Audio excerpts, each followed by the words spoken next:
Let's go! Saan si Robby?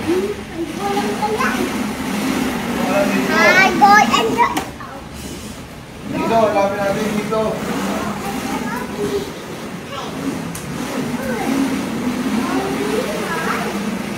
Robby, are you here? No, I'm here.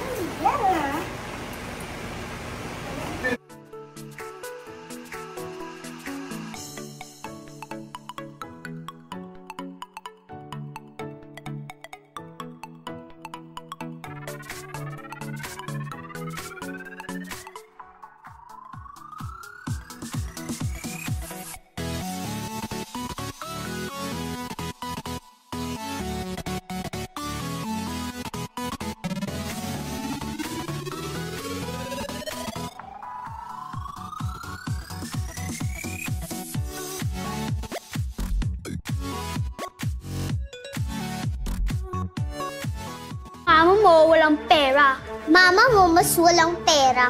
Mama mo blue. Mama mo pink. Mama mo kumakain ng kalapate. Mama mo kalapating mababang lift. Very bad children. I love it.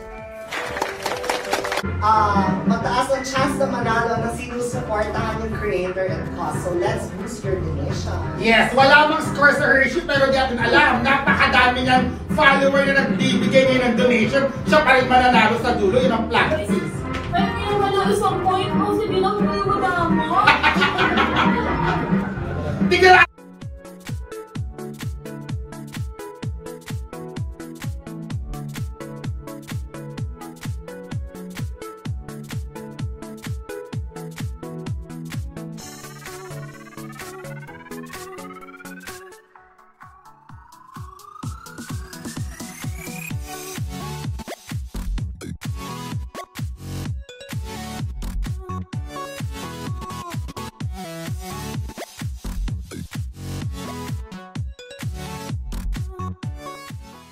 Okay.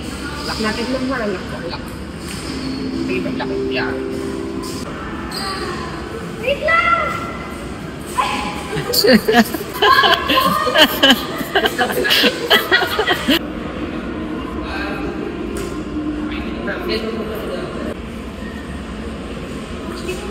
Pwede ka na dyan.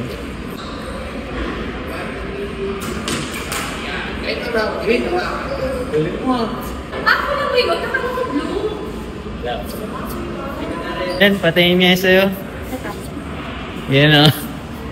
Dito sa'yo. Ayos ah. Saka na. Ayos.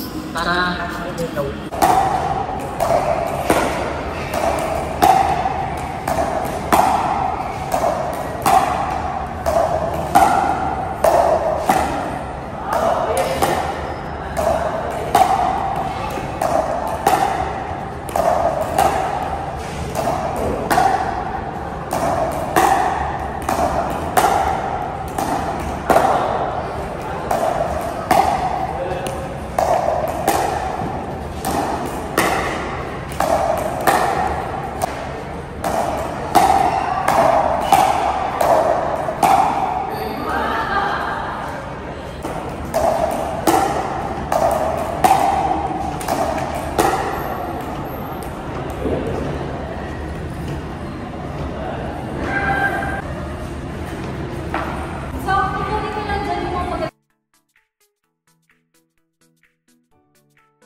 po ako makakapasok today.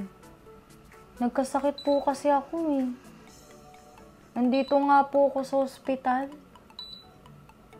Opo, nakadextrose ako ngayon, sir. Kailangan daw po ng 5 araw para makapagpahinga, sabi ni Doc. Ano Opo, po? sir. Kukuha lang po ako ng buhok. Dugo. Opo, sir. Aray! Opo, kinukuhanan nga po ako ng dugo ngayon eh. Ay, leche flan de Carabao. So, gawa muna tayo ng ating caramel. Tapos, habang nagtutunaw yan, kuha muna tayo ng ating egg yolks. Ating yolk. Isang buong lata ng condensed milk. Ito palang halo na tayo, condensed. Pag-iingat kayo sa pag-handle ng sugar kasi, nako, sobrang init niyan. So, ito yung gatas. Tapos halo. Caramel, no? Vanilla extract. So, ngayong melted na ang ating sugar, lagay na natin siya dito kasi dito natin lulutuin yung leche flan, no? Pour lang natin yung ating custard mixture. Yan, takpan lang natin para walang pumasok na tubig. This. Yes, ito na yan. Ang ating leche flan, chilled for 24 hours. 3, 2, 1, go. Wow! Oh, ang ganda.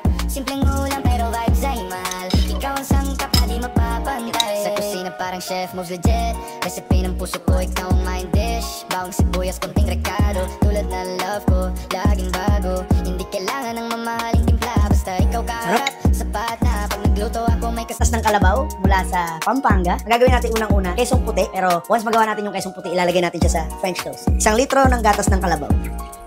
Dahan-dahan. Napapansin nyo ngayon, umuusok na yung ating gatas. Yan, mainit na siya. Nag-ready lang ako dito ng suka, asin. Naging buo na siya, oh. Oh. Meron tayong strainer, bowl, tapos, ano. Yan. Ngayon, ito na siya. Papatuluin pa natin yung tubig niyan. Tapos, gagawin na muna natin yung French toast. Gatas na rin ng kalabaw. Sugar, 1 egg. Tapos, cinnamon. Konting salt. Vanilla extract. Lagyan na natin ng butter. Tinapay, lagay nyo dun sa ating batter. Tapos, lagay sa butter. Okay, luto na ang ating mga French toast. Tapag lang natin siya dyan. Ito naman yung ating kesong puti. Lagyan nyo na ng honey. lutuin ko lahat para sa'yo, no cap. Minuto ng Cavite hanggang Sinigang Trap. Simpleng ulam pero vibes ay mahal. French toast, kesong puti. Na di mapapantay. Sa kusina parang Ang liit chef ng moves subo. legit. Recipe ng puso ko, ikaw ang main dish. Bawang sibuyas, konting rekado. Tulad ng love ko, laging bago. Hindi kailangan ng mamahaling